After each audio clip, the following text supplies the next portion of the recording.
Chapter 6 talks about juvenile offenders. And our knowledge of juvenile sex offender is limited, but despite the lack of empirical evidence, juvenile sex offenders are subject to stricter penalties. Recent research tells us that extensive harsh penalties are not warranted for the overwhelming majority of juvenile sex offenders. Just like sex offenders in general, they vary in age, understanding of sexual issues, development, maturity, and availability of coping mechanisms. And for juvenile offenders, we don't really have any universally accepted theories. So, who are juvenile sex offenders? There are some similarities between juvenile offenders and adult offenders, and these similarities exist in terms of the etiology of their behavior, patterns, social characteristics, and cognitive distortions. So here are some traits that are similar: low self-esteem, poor social skills, difficulties with peers, social isolation and loneliness, emotional problems, shyness, academic problems, intellectual and neurological impairments, psychiatric problems, gender identity confusion, feelings of confusion around masculinity, problems arising from sexual and physical victimization, sexual deviancy and dysfunction, substance abuse, and family problems. There are several studies that have looked at serious sexual predators with a long history of sex offending that began as juveniles. And so one thing that may happen is they may have paraphilias that developed prior to adulthood. Most juvenile offenders who commit sex offenses do not fit into this category of serious recidivist offenders. So Racine did a longitudinal study where we look at a group of people over a period of time and found that juvenile sex offenders juvenile sex offenses didn't really help predict who would commit a sex offense in adulthood. The best predictor of adult sexual offending is and remains the number of non-sexual offenses. This study was replicated in Philadelphia, and it confirmed these prior findings. So the thing that we know best predicts whether or not someone will commit a sex offense is whether or not they've committed a non-sex offense. And if you think about it, that's a pretty poor predictor. Juveniles who are sex offenders are 4 times more likely to commit more non-sexual offenses than sexual ones. But the majority are adolescent limited offenders. You might recall from criminology that adolescent limited offenders are offenders who start offending during their adolescence, peak in their mid to late adolescence, and then decline offending in their early 20s. The National Adolescent Perpetrator Network collected data on 1,600 juvenile offenders over 30 states, and they used this to recommend treatment and institutional and legal reforms. This was criticized for the lack of distinction between sexual abuse and deviance, insistence upon the necessity of punishment and treatment, and confusion between legal and medical issues. So 95% of juvenile offenders are male, and only 60% penetrate the victim. Only 7% committed a sex offense only. The age range in this group was between the ages of 5 and 19, with the mean age being 14. The mean for males was slightly older than for females, being 15 for males and 13 for females. And the modal age, the age occurring most often, was 14 and 15. The amount of sexually deviant behavior committed by adolescents, though, is not very clear. So we can look at several different sources to try to get an idea of this. The UCR from 1984 to 1993 found that juveniles were responsible for about 15% of forcible rape and 17% of other sex offenses. The National Youth Survey, which is a self-report survey, found that approximately 3% of the adolescent population has committed a sex offense, while the National Crime Victimization Survey found it was lower than 1%. Most juvenile sex offenders are fewer than 5 years older than the victim, and only 4% of those in the NAPN had adult victims. 90% know their victims, with nearly 40% being blood relatives, 10% being peers, and 6% being total strangers. The most common situation is a juvenile who has misused a position of authority. And nearly all adjudicated offenders that were juveniles, so these are ones that actually go to trial and make it through the court system, came from lower and middle class socioeconomic status. Repeat juvenile offenders begin offending at a younger age, with nearly half offending before the age of 14. And they have an average of 7.7 victims per offender, at least among the data set in the NAPN. So what factors are associated with an increased risk of recidivism? The younger the victim of the juvenile offender, the more likely they are to reoffend. Juvenile offenders who show signs of impulsivity, who have peer-aged adult or male victims, those who commit non-contact offenses, those who use cognitive distortions, and those with deviant sexual interests. So a large number of perpetrators have a history of abuse, and that can be both physical and or sexual, with 42% having a history of physical abuse, nearly 40% having a known sexual abuse history, and 26% having child neglect. It's important to remember, though, that just because perpetrators have a high rate of being abuse victims, it doesn't mean that abuse victims perpetrate at a high rate. So generally, amongst juvenile offenders who are abused, they generally begin offending at an earlier age, have more victims, are more likely to abuse both men and women, commit more intrusive offenses, tend to show more psychopathology than others who are not abused, and they're also more likely to recidivate. So female juvenile sex offenders are about 1 to 2% of the adult sex offender population and 10% of the juvenile sex offender population. So as the percentage of sex offenders that are female increases as age decreases. So the younger someone is, the more of them we see. Nearly 20% of child offenders are juvenile sex offenders, and the age of onset for female sex offenders is younger. They often know their victim, it's someone they're related to, or perhaps they meet while babysitting. And juvenile sex offenders were often abused by more than one offender. Usually occurs before the age of 6, and they tend to basically reenact behavior that's been perpetrated against them. They have, however, a substantially lower recidivism rate.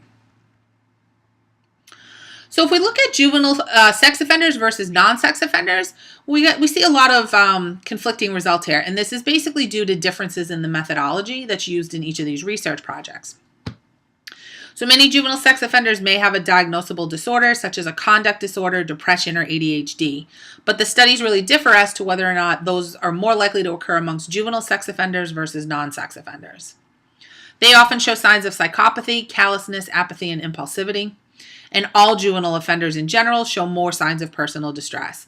They tend to be emotionally reactive, self-oriented, and unable to focus on the distress they cause their victims. So why do juveniles sexually offend? And until the 80s, this behavior is pretty much universally dismissed, and sexually aggressive behavior by men was considered to be the norm, or at least it was really looked at as being more behavioral rather than a sexual problem. So sexual abuse by juveniles could be consensual, it could be experimentation, or it could be abuse. And we want to remember then that sexual behavior by juveniles falls on a continuum, and the point at which it becomes abusive is not always clear. Most juvenile sex offenders offend against victims much younger than they are, and the greater the age difference, the more inappropriate the sexual behavior tends to be. So if we want to determine if the behavior is abusive, we have to think about a couple of things. First of all, what's the sexual knowledge of that juvenile and their intent to commit a sexual offense?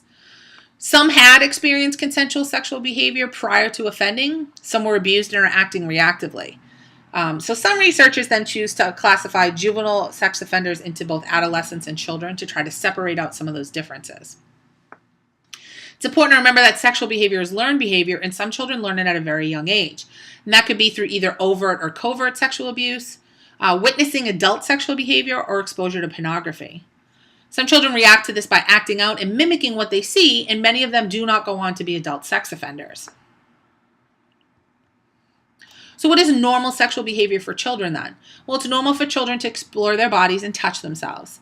It's normal for them to be curious about children of the opposite sex, and so you may find that they have touched a sibling or other peer-aged relative. Sibling incest cases are particularly difficult. They occur in less than 1%. They occur in approximately 13% of the population, and tends to occur when parents are absent or inaccessible. It also tends to occur in situations with excessive or open sexual behavior within the home that's witnessed by the children. And so what can happen is absence of parents can lead to the children and the siblings being increasingly dependent on each other. So there's many common antecedents to juvenile sex offending. These are things that happen prior to the offending. Certainly one would be family dysfunction, particularly in environments that are violent. Lack of attachments and bonds. So here we would see social bond theory. Excessive use of pornography. A history of sexual abuse, physical abuse, and or neglect. Substance abuse by the offender and their family, and a lack of empathy. So several different researchers have tried to put together typologies of juvenile sex offenders, and O'Brien and Barrett put together one in 1986 that includes naive experimenters, under-socialized child exploiters, and sexual aggressives. Naive experimenters are young kids who lack social skills and sexual knowledge, whereas under-socialized child exploiters do not have a history of juvenile delinquency. They have a more severe degree of social isolation and come from families with high levels of dysfunction. Sexual aggressors are more likely to use force and violence and more likely to abuse peers or adults. They may also have a history of juvenile delinquency, substance abuse, impulsivity. They could also come from a household rife with dysfunction and violence. This typology also includes sexual compulsives, disturbed impulsives, group influence offenders, and pseudo-socialized. Sexual compulsives have deviant sexual fantasies that become compulsive for them. They could be quiet, anxious, and they may actually suffer from a paraphilia. They're likely to come from strict and perhaps religious households. Disturbed impulsives are impulsive, and their behavior may be resulting from a psychiatric disorder, while group influence offenders are tending to try to impress their peers. Pseudo-socialized have similar characteristics to psychopaths. They have narcissism, they lack intimacy, and have many superficial relationships. They also tend to be highly intelligent. Prentke, Harris, Frizzelli, and Right-Hand in 2000 came up with an empirical typology, and they basically differentiated between child sexual abuse and rapists. So they talked about sexually abusive children who follow a method of socially learned behavior, fondlers who engage in less invasive offenders, and paraphilic offenders who engage in voyeurism and exhibitionism. Jacobs classified by age differential, so the age difference between victim and offender, and the intrusiveness of the offense, and also by gender. Whereas Graves used 3 typologies, including a pedophilic, so these are people who consistently abuse those at least 3 years younger, sexual assault for peers of adults, and undifferentiated, meaning they have a variety of victims. Becker and Kaplan talked about pathways once someone begins offending that include continued delinquency, continued sex offending, and no further offending. Others have attempted to differentiate juvenile sex offenders with psychosocial deficits and those with more general conduct problems. Hunter talked about male juvenile sex offenders who abused prepubescent children and argued that they had greater psychosocial deficits and were not as aggressive. Others have also used the Million Adolescent Clinical Inventory to try to develop typologies. So how do we assess and treat juvenile offenders? And this is critical in order to reduce their likelihood of recidivism and life course persistent offending. Substantial clinical interventions for juvenile sex offenders have resulted from 3 false assumptions that are not supported by data. So first of all, one false assumption is that there's an epidemic of juvenile offenders, another that they have much in common with adult offenders, and finally, without treatment, that they will continue to reoffend.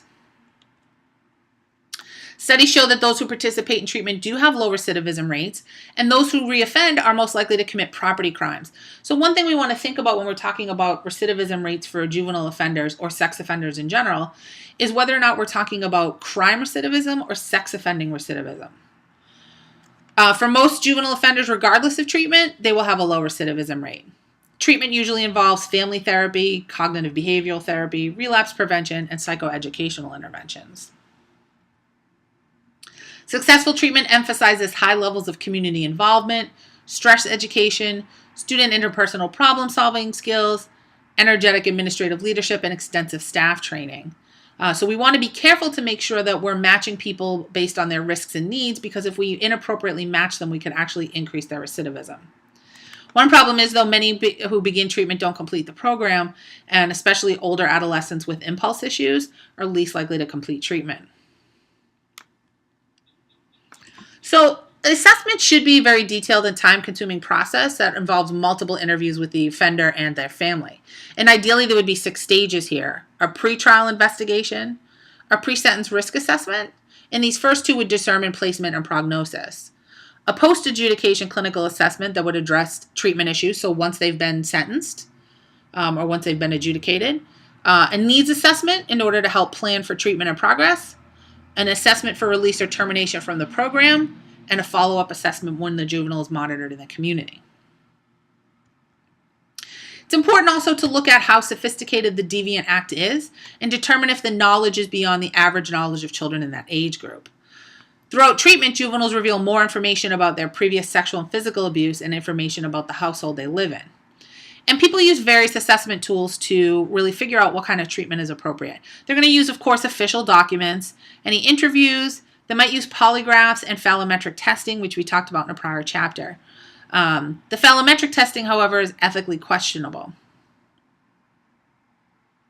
After assessment, we have to determine the appropriate program for the offender. And most clinicians are going to use a cognitive behavioral approach. So we're looking at the connections here between thinking patterns and behavior. Any juveniles diagnosed as psychopathic should be considered high-risk offenders. Well, how do we manage these offenders? So the Sex Offender Registration Notification Act of the Adam Walsh Act requires juvenile offenders who are at least 14 and adjudicated of aggravated sexual abuse to have to register and submit to community notification. And they usually register for a minimum of decades and generally life. There's also a lot of residency restrictions and restrictions from types of jobs. And considering that most juvenile offenders are not going to become life course persistent offenders, these are pretty extreme interventions. SORNA also moves supervision of juvenile offenders from social services to the criminal justice system, which moves them away from the goals of the juvenile justice system, which are to help the juvenile provide services and avoid a stigma. And that wraps up the chapter on juvenile offenders.